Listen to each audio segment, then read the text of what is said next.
اسی طرح سے قرآن حکیم سے یہ ثابت ہے کہ بالکل ابتدائی دور میں جو مکی دور ہے، بالکل اس کا ابتدائی زمانہ، سورہ نون کے آخر میں جو مذکور ہے کہ یہ کوشش کی گئی تھی کہ کچھ ایسے لوگوں کے ذریعے سے کہ جن کی قوت ارادی ان کی نگاہوں میں بہت مرتکز ہو جاتی ہے، یہ عملیات میں ایک خاص معاملہ یہ بھی ہوا کرتا تھا، اور اب بھی شاید کچھ لوگ یہ پریکٹس کرتے ہیں کہ اگر باقاعدہ ریاضت کر کے اپنی نگاہوں میں ایک خاص قسم کی تاثیر پیدا کر لی جائے، بلکہ مولانا امین حسن اصلاحی صاحب نے اس کا تذکرہ کیا تھا ایک مرتبہ جب زمانہ طالب علمی میں نے 2 تربیت گاہیں منعقد کی تھیں، اور اس میں درس قرآن مولانا اصلاحی صاحب نے دیا تھا کہ آج کل بھی بعض لوگ یہ کرتے ہیں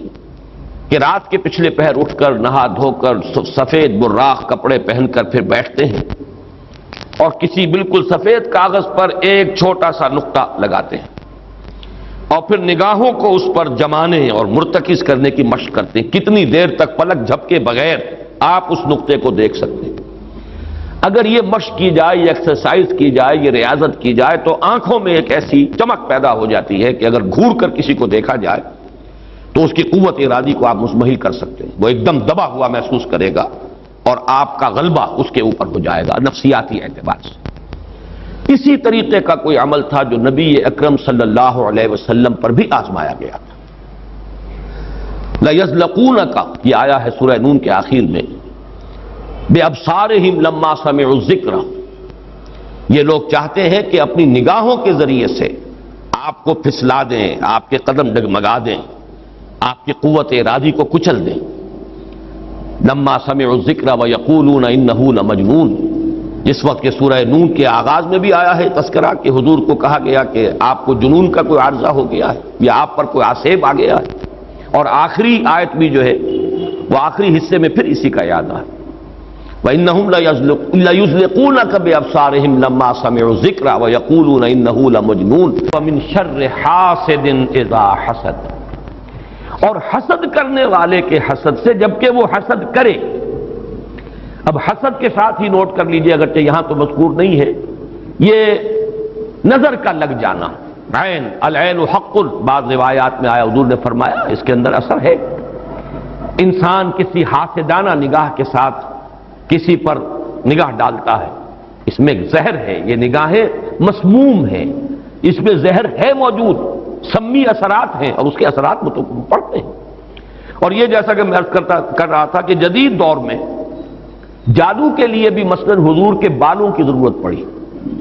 اور یہ جینیٹکس کے حوالے سے اور جینز کے حوالے سے بات آج سمجھ میں آ جائے گی، اس لیے کہ جن ارواح خبیثہ کے ذریعے سے آپ کو کام لینا ہے، وہ جادو تو وہاں پڑا ہوا ہے اس کنویں کے اندر، وہ جو بھی تاثرات ہیں انہیں تلاش کرنا ہے، ان اثرات کو اس شخص معین کو، جس شخص معین پر جادو کرنا مقصود ہے، اور اس کے وجود کا کوئی جز جس کے کہ وہی جینز ہوں گے کہ جو ان کے اپنے وجود کے ہیں، ان کے حوالے سے گویا کہ یہ ایک راستہ ہے، یہ اس کی آئیڈینٹیفیکیشن کا ایک ذریعہ ہے۔ اسی اعتبار سے یہ حسد یا یہ نگاہ کا لگ جانا، میں سمجھتا ہوں کہ آج کی فزکس اگر تھوڑی سی بھی آپ پڑھیں تو ریڈیشنز نگاہ پار ہو جاتی ہے انسان کے، ایسی بھی تو ریز ہے نا، ایکس ریز کیا ہے، آپ کے وجود میں سے گزر جاتی ہے، یہ ultraviolet infrared rays, یہ تمام کی تمام ایکس ریز، یہ کیا ہے، وجود کو چیر کر گزرتی ہے، تبھی تو اس فلم کے اوپر اثر پڑتا ہے جو فلم کے پیچھے لگی ہوئی اور آپ سامنے کھڑے ہوئے ہیں، آپ کی ہڈیاں علیحدہ نظر آ رہی ہیں اور گوشت جو ہے وہ علیحدہ نظر آ رہا ہے، یہ تمام چیزیں آج سمجھ میں آتی ہیں۔ اور وہ فوٹونز جن کا میں نے ابھی عرض کیا 1 ملین 5 دفعہ کہیے، 30 صفریں لگائیے ایک پر تو 1 ملی میٹر کا اتناواں حصہ جو ہے وہ ایک فوٹون ہے، یہ تو وجود کے اندر سرایت کر کے کہیں سے کہیں نکل جانے والی چیزیں۔ ان ریڈیشنز کے حوالے سے ایٹمک ایکسپلوژن جو ہے اس کی ریڈیشن ہے، جو آپ کو معلوم ہے کہ جو ذرا سے حادثے ہو رہے ہیں، چرنوبل میں ہوا ہے، کہیں ہو گیا تھا بھوپال میں، اور اس کی پھر ریڈیشنز کے کیا کیا اثرات ہوئے، وہ شے نظر تو نہیں آتی، غیر مرئی چیزیں۔ آج کی دنیا میں جب آپ ESP کو مان رہے ہیں، ایکسٹرا سینسری پرسیپشن، نہ آپ کے کانوں کے ذریعے سے آپ کو پرسیپشن حاصل ہوئی ہے، نہ آنکھوں کے ذریعے سے، آپ کے سینس آرگنز انوالوڈ ہی نہیں ہے، but you are having perception, extra sensory perception. اسی طریقے سے ٹیلی پیتھی ہو رہی ہے، ایک بات آپ اپنے دل کے اندر، اپنے ذہن کے اندر جماتے ہیں، مرتکز کرتے ہیں، اور جس شخص کے ساتھ آپ چاہتے ہیں رابطہ اس تک اس بات کو منتقل کر دیتے ہیں۔ یہ سب کچھ کیا ہے؟ اس کے بعد تو اس دور میں بھی اگر کوئی لوگ بات کریں من شر حاسد اذا حسد، اور عقد کے ساتھ اس کو جوڑا گیا ہے، ومن شر النفاثات فی العقد ومن شر حاسد اذا حسد، لیکن محض ردیف یا قافیہ یا فواصل کی رعایت سے قرآن میں کچھ نہیں ہے۔ وہ اس کا ایک فیکٹر، اس کا ایک عامل ہو سکتا ہے، لیکن محض اس کی بنا پر نہیں مانا جائے گا۔ تو اس میں یقیناً کوئی اور حکمت ہے، اور وہ حکمت تقسیم کی گئی ہے۔ ہمارے مفسرین نے تو اس کو یوں بیان کیا ہے کہ ایک حسد وہ ہے کہ جو دل میں پیدا تو ہے، آدمی کے اندر ہے، لیکن یہ کہ وہ اس کو یعنی اس کو باقاعدہ کوئی ایک ہمت کے ساتھ اور اپنے ایک عزم کے ساتھ، ارادے کے ساتھ بروئے کار نہیں لا رہا، تو اس حسد کے اثرات نہیں ہوں گے، اس سے پناہ مانگنے کی ضرورت نہیں ہے۔ میں اس کو اس انداز میں تو میرا ذہن سے قبول نہیں کرتا، اس لیے کہ حسد اگر پوٹینشلی ہے اندر تو اس کے اثرات ہوں گے، وہ ریڈیشن تو ہوگی، چاہے اس کا ارادہ ہو چاہے نہ ہو، وہ کیفیات جو ہیں وہ اس کے سانس سے، اس کی آنکھ سے، اس کے وجود سے، وہ اندر اگر زہر گھل گیا ہے تو اس کے وجود سے نکلنے والی ساری شعاعیں جو ہیں ان کے اندر وہ اثر موجود ہوگا، وہ مسموم ہوں گی، زہر ان میں ملا ہوا ہوگا، اس کے اثرات ہوں گے۔ البتہ یہ کہ اس کے دو درجے ہم قائم کر سکتے ہیں، اور وہ یہ کہ ایک ہے غیر شعوری حسد، ابھی آپ کو اندازہ نہیں، اندر ہی اندر کھچڑی پک رہی ہے، وہ اور بات ہے،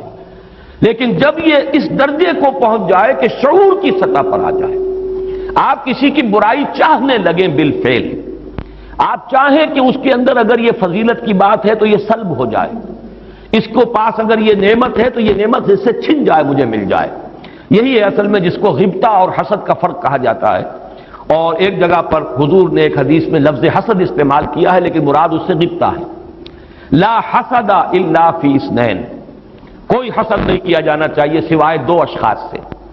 ایک وہ جسے اللہ نے علم دیا ہے اور وہ علم پھیلا رہا ہے تو اس سے بھی اگر حسد پیدا ہو جائے تو کوئی بری بات نہیں، کوئی اچھی بات ہی ہے، اور ایک یہ کہ کسی کو اگر دولت دی ہے اور وہ دولت پھیلا رہا ہے اور عام کر رہا ہے، لوگوں کو اس کے خلق کے لیے خرچ کر رہا ہے تو اس سے بھی حسد۔ لیکن یہاں حسد غبطہ کے معنی میں، غبطہ یہ ہے کہ کسی میں کوئی خیر آپ کو نظر آئے تو آپ اللہ سے دعا کریں پروردگار مجھے بھی یہ خیر عطا کر دے، یہ غبطہ ہے۔ اور حسد یہ ہے کہ اس سے یہ شے چھن جائے، یہ ہے در حقیقت کہ جو بری شے ہے کہ کسی نعمت کا کسی دوسرے شخص سے سلب ہو جانا، اس کی خواہش جب پیدا ہو جائے اور جب یہ شعوری سطح پر آ جائے، یعنی ایک ہے اس کا ایک وہ جو جس سے کہ ابھی اتنی اس کی انٹینسٹی نہیں ہے کہ اس سے وہ ریڈیشن ہو، اس کی انٹینسٹی اس وقت ہوگی جب کہ وہ شعور کی سطح پر آ گئی اور انسان جو ہے جل رہا ہے حسد کی آگ میں اور چاہتا ہے کہ یہ نعمت اس سے سلب ہو جائے، یہ فضیلت جو ہے اس سے چھن جائے، تو یہ شے وہ ہے یقیناً کہ اس کے اثرات، اس کو میں اس وقت جدید فزکس کی اصطلاح میں ریڈیشن کے ذریعے سے اس میں لفظ واضح کر رہا ہوں، اس کے اثرات ممتد ہوتے ہیں، اور اس کے شر سے بھی پناہ مانگنے کی یہاں ہمیں تلقین کی گئی۔ تلقین محمد الرسول اللہ صلی اللہ علیہ وسلم کو ہوئی اور آپ کی وساطت سے ہم سب کو ہو رہی ہے۔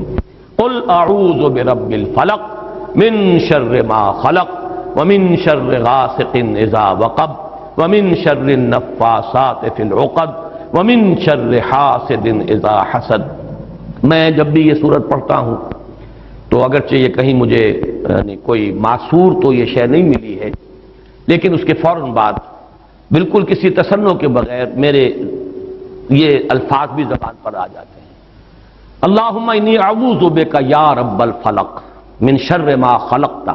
ومن شر غاسق اذا وقب ومن شر النفاثات فی العقد ومن شر حاسد اذا حسد۔ اسی طرح قل اعوذ برب الناس ملک الناس، تو وہاں بھی اللہم انی اعوذ بک یا ربی و رب الناس و یا الہی و الہ الناس و یا ملکی و ملک الناس۔ تو اس طریقے سے گویا کہ اس لفظ قل چونکہ یہ فعل امر ہے، حکم ہے، تو اس پر ہم اگر فوری طور پر اس کی تعمیل کیا کریں تو یہ اگرچہ معصور نہیں ہے، میں صرف اپنے ذوق کی بات کہہ رہا ہوں، اور بہرحال اس میں کوئی شے ممنوع نہیں ہے، دعا تو ہم مانگ سکتے ہیں، تو دعا ہی کی شکل ہے، تو جو الفاظ ہمیں اللہ نے تلقین کیے ہوں انہی کے حوالے سے ہم وہ دعا مانگے، تعوذ کریں۔ قل اعوذ بک، قل کو چھوڑ دیجئے، اعوذ بک، اللہم انی اعوذ بک یا رب الفلق من شر ما خلقت، اب یہ خلقہ کی بجائے مخاطب کیونکہ ہم کر رہے ہیں اللہ کو، من شر ما خلقت، آگے جو کہ تو الفاظ رہیں گے ان میں کوئی تبدیلی کی ضرورت نہیں ہے۔ مولانا محمد قاسم نانوتوی دیوبند کے مؤسسین میں سے مولانا رشید احمد گنگوہی اور مولانا محمد قاسم نانوتوی رحمہم اللہ، یہ دو ہیں اصل میں یہ دارالعلوم دیوبند کے مؤسس، اس کی ابتدا کرنے والے۔ ان کے شاگرد شیخ الہند، ان کے شاگرد علامہ شبیر احمد عثمانی، تو انہوں نے یہی الفاظ لکھے ہیں کہ استاد الاستاذ نے جو بات لکھی ہے وہ میں بیان کر رہا ہوں۔ ویسے یہ کہ مولانا عبدالعزیز شاہ عبدالعزیز رحمۃ اللہ علیہ نے بھی اس پر کوئی کتاب لکھی ہے، وہ بہرحال میری نظر سے نہیں گزری، وہ تمثیل اب میں بیان کر رہا ہوں، بڑی پیاری تمثیل ہے۔ انہوں نے تمثیل یہ دی ہے کہ اگر کوئی باغبان یا کوئی اور کھیتی کرنے والا جو ایک پودا لگاتا ہے، کوئی فصل ہے اس کا کوئی ایک جو ہے بیج یا دانہ پھوٹا ہے، اب یہ جو پودا ہے باغبان یہ چاہتا ہے یہ پروان چڑھے، پھلے پھولے، اسے کوئی گدن نہ پہنچے، کوئی نقصان نہ ہو، اس کی حفاظت کا بندوبست کرے گا تاکہ جس کام کے لیے یہ پودا لگایا وہ مقصد حاصل ہو۔ پودا تو مقصود نہیں ہے، مقصود تو اگر آم کا پودا ہے تو آم کا پھل اس سے حاصل کرنا مقصود ہے۔ تو 4 قسم کی اس کے اوپر آفات آ سکتی ہیں۔ پہلی آفت مثلاً حیوانات، جو سبزی خور حیوان ہے وہ اسے کھا نہ جائے، لہذا کوئی جالا آپ اس کے گرد جالی لگاتے ہیں، کوئی باڑ لگاتے ہیں، اس سے بچاتے ہیں، اور یہ جو جانور آ کر کھائے گا، بکری فرض کیجیے کھا جاتی ہے آ کر، تو یہ کوئی اس کی نیت آپ کو ضرر پہنچانے کی نہیں ہے، یہ اس کی طبعی ایک خاصیت ہے، یہ تو اس کی جبلت ہے، یہ اس کی طبیعت ہے، اس کا تقاضا ہے، آپ سے کوئی دشمنی نہیں ہے اس سے، بلکہ یہ کہ در حقیقت اس کی اپنی طبعیت کا ایک تقاضا ہے۔ چنانچہ وہ شعر بھی انہوں نے کوٹ کیا ہے، نیش اقرب ناز پے کی نست اقتضائے طبیعتش این است،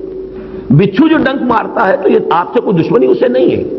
یہ اس کی طبیعت کا، اس کی جو بھی جبلت ہے اس کا تقاضا ہے۔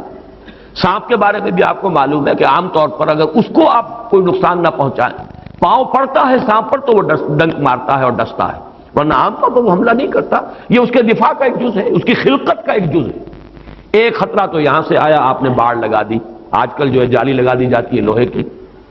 دوسرا یہ کہ اس پودے کو نشو و نما کے لیے جو چیزیں ضروری ہیں اس کی کوئی روک ہو جائے، مثلا اسے دھوپ چاہیے، کوئی ایسی چیز آڑے آ جائے کہ دھوپ کی تمازت اس تک پہنچے ہی نہ، کوئی شے ایسی سایہ کی اس کے اوپر کیے رہے، یا پانی اسے چاہیے، پانی کے سوتے خشک ہو جائیں، یہ دوسری آفت ہے، پودا مرجھا جائے گا، کملا جائے گا، ختم ہو جائے گا۔ تیسری چیز یہ کہ اس پر کوئی پالا پڑ جائے، اوپر سے اولے پڑ جائیں، پالا پڑ گیا، یعنی اس کی جو حرارت غریزی ہے جس سے کہ اس کی یہ پورا وجود جو ہے وہ حرارت غریزی جو ہے وہ ختم ہو جائے، اس کے نتیجے میں بھی وہ پودا ختم ہو جائے۔ اور آخری شکل یہ ہے کہ کوئی دشمن ہے حاسد اور وہ آئے اسے اکھاڑ کے پھینک دے آپ کو نقصان پہنچانے کی نیت سے۔ یہ 4 آفات ہیں جو اس پودے کے اوپر ممکنہ طور پر وارد ہو سکتی ہیں، یہی 4 ہیں۔ قل اعوذ برب الفلق من شر ما خلق، یہ وہ خلقت میں جو شر مضمر ہے، وہ اس کے خلقت کا جز ہے۔ نیش اقرب ناز پے کی نست اقتضائے طبیعتش کی نست، یہ تو اس کی طبیعت کا، خلقت کا، اس کا تقاضا ہے۔ دوسرا یہ ہے کہ وہ سورج ڈوب گیا، غروب ہو گیا، یا جیسے میں نے کہا تھا حیات معنوی یا حیات مادی کے لیے جو اسباب ضروری ہیں ان میں سے کسی کا سلسلہ منقطع ہو گیا، یہ ہے وَإِذْ شَرِّ غَاسِقٍ إِذَا وَقَبَ۔ تیسری چیز کہ جو در حقیقت جادو کے ذریعے سے ہوتی ہے کہ اندر آپ کے کوئی ایسی شے ہو گئی جس سے آپ کے طبائع اور قوائے طبیعہ جو ہے وہ کچھ شل ہو کر رہ جائے، یہ اندر سے حرارت غریزی جیسے اس پودے کی ختم ہو گئی، پالا پڑ گیا، جادو کا اثر یہی ہوتا ہے۔ یا تخبطہ الشیطان من المس جیسے آیا ہے کہ ایسی کیفیت ہو گئی کہ جیسے حواس پورے طور پر بجا نہیں ہے، حواس پورے طریقے سے قائم نہیں ہے، مجتمع نہیں ہے، تو یہ کیفیت جو ہے یہ ومن شر النفاثات فی العقد ومن شر حاسد اذا حسد، جیسے ایک دشمن نے آ کر دشمنی اور آپ کو گزن پہنچانے کے لیے، دشمنی نکالنے کے لیے پودے کو